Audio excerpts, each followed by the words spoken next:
नमस्कार, स्वागत है आपके अपने ही YouTube चैनल दीप ज्ञान ज्योति में।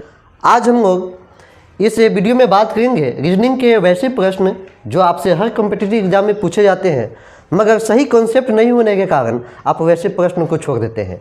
तो आज हम इस वीडियो में रीजनिंग के फर्स्ट टाइप जो कोडिंग डिकोडिंग होता है उसके ऊपर हम लोग चर्चा करेंगे। जो आपका आज रीजनिंग का ये फर्स्ट क्लास है जिसमें हम लोग रीजनिंग की बेसिक चीज़ों के बारे में जानेंगे, क्या कि किस बेसिस पे हम रीजनिंग के प्रश्न को आसानी से कर सके। तो रीजनिंग का जो आरंभ जो होता है वो कोडिंग डिकोडिंग से होता है और ये सबसे ईजी माना जाता है, मगर हमारे पास सही कॉन्सेप्ट नहीं होता है जिसकी वजह से हम प्रश्न को आसानी से नहीं कर पाते हैं। मगर अब ऐसा वह दिन दूर नहीं है कि आप इसको आसानी से नहीं कर पाएंगे। अब हर चीज़ संभव है जब आप हमारी वीडियो को देखेंगे अंत तक। अभी तक जो हमारे चैनल को सब्सक्राइब नहीं किए हैं वो सब्सक्राइब कर दे और बेल आइकन को भी दबा दे ताकि मेरा नेक्स्ट जो वीडियो है आप तक आसानी से पहुंच जाए। तो आइए अब हम वीडियो को आरंभ करते हैं। तो रीजनिंग के जो कोडिंग डिकोडिंग है, आखिर कोडिंग डिकोडिंग होता क्या है इस पर मैं थोड़ी सी चर्चा कर दूं। कोडिंग डिकोडिंग का माने होता है कि कुछ निश्चित संख्याएं या कुछ निश्चित डिजिट दी होती है और उसको अस्पष्ट करना होता है। तो सबसे फर्स्ट हम लोग इसमें देखते हैं क्या कि छिपा हुआ क्या रहता है और क्या चीज़ हमको ज्ञात करना होता है। तो सबसे फर्स्ट हम लोग अल्फ़ाबेट के बारे में जानेंगे कि हम सभी बचपना से पढ़ते आ रहे हैं कि अल्फ़ाबेट 26 होते हैं, ABCD जो है वो 26 होते हैं और सबका एक स्थानीय मान मान लिया जाता है। जिसमें आरंभ जो होता है ABCD A से आरंभ होता है और Z पे जाके खत्म होता है और उसी आधार पे एक 1 और Z को 26 मानते हैं। यहाँ हमने उस चीज़ों को राइट कर दिया है। A को 1 का दर्जा दिया जाता है, B को 2 का दर्जा दिया जाता है और C को 3 का। इस तरह से करते करते 26 लेटर होते हैं और इस 26 लेटर में जो चीज़ें छुपी होती है या तो बढ़ाया हुआ होता है या घटाया हुआ होता है या गुणात्मक होता है। विभिन्न तरीकों से आपके सामने दिया हुआ रहता है और इसके कॉन्सेप्ट के आधार पे हम उस प्रश्न को आसानी से कर सकते हैं। तो आइए हम पहचानेंगे कैसे।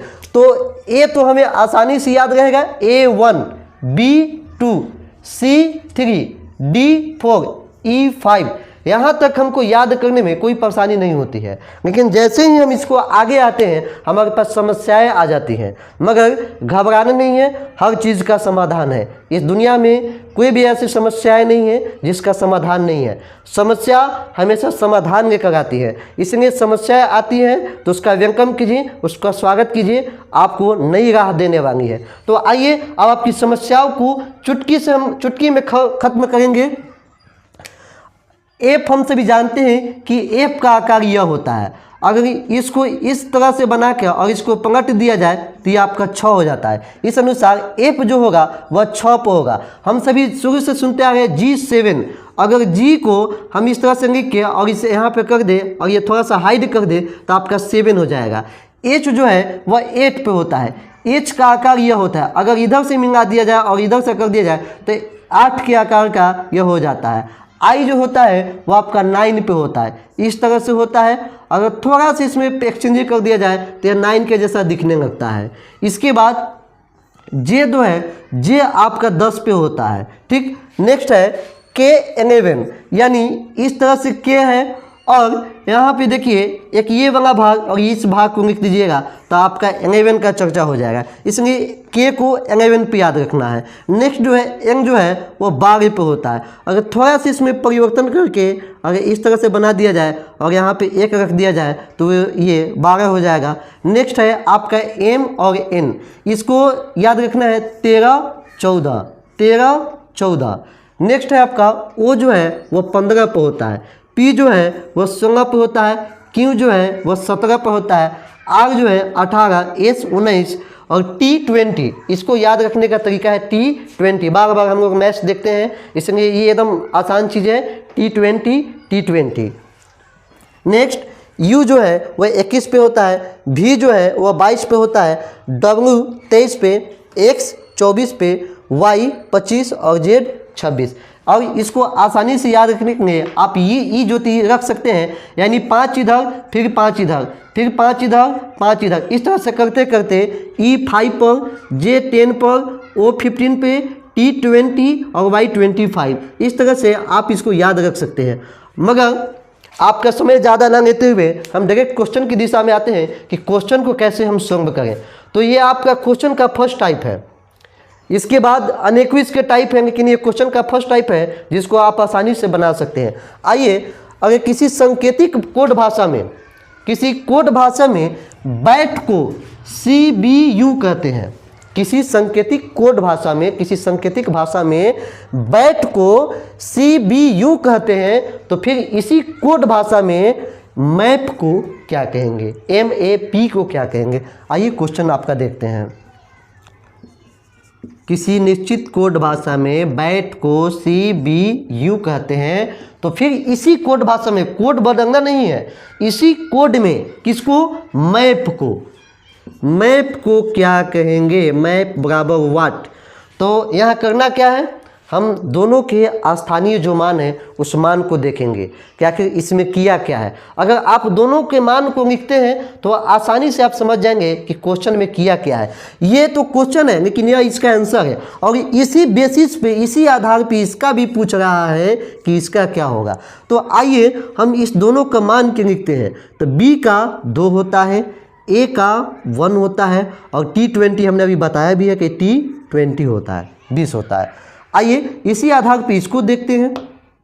C जो है वह 3 पे होता है, B जो है वह 2 पे होता है, B2 आराम से याद रख सकते हैं। एनीबडी हैज़ नेम, किसी का नाम होगा आपके परिवार में, घर में, समाज में, इसलिए B2 याद रखना है।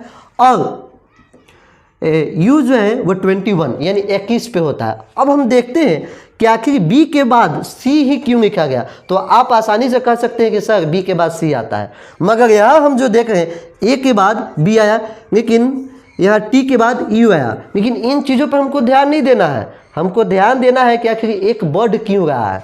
यहाँ था 2 और कोडिंग में कर दिया 2 से 3, यहाँ था 1 से कर दिया 2, यहाँ था 20 से कर दिया 21। यानी हम देख रहे हैं कि बैट को CBU लिखने में सब में एक ऐड किया है।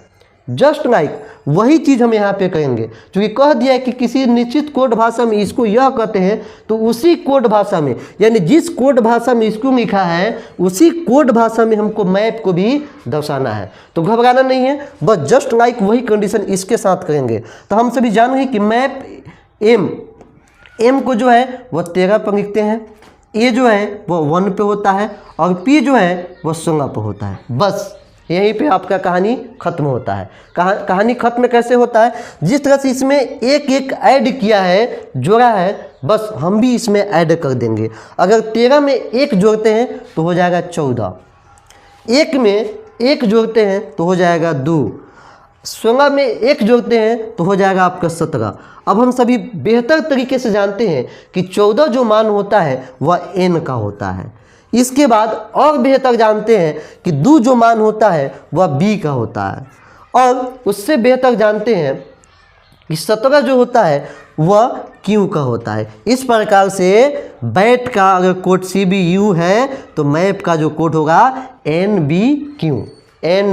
अब आइए सेकेंड क्वेश्चन को देखते हैं। जिस तरह से इसको बनाया है, अब आइए सेकेंड क्वेश्चन पर हम ध्यान देते हैं। मोहन को एक निश्चित कोड भाषा में NQIBO कहते हैं, तो उसी कोड भाषा में कुमार को क्या कहेंगे। तो आइए जो कंडीशन इसके साथ था बस वही कंडीशन इसके साथ लाना है। सबसे पहले हम इसके मान को लिखेंगे। तो M 13 पे होता है, O 15 पे होता है, H 8 पे होता है, A 1 पे होता है, और N 14 पे होता है। N जो है वह 14 पे होगा, Q 17 पे होगा, I जो होगा 9 पे होगा, B जो है वह 2 पे होगा, और O जो है वह 15 पे होगा। इसका भी मान लिखेंगे। K 11 पे होगा, U 21 पे होगा, M 13 पे होगा, A जो है 1 पर होगा, और R जो है वह 18 पे होगा। बस अब हम कंपैरिजन करते हैं, दोनों में तुलना करते हैं।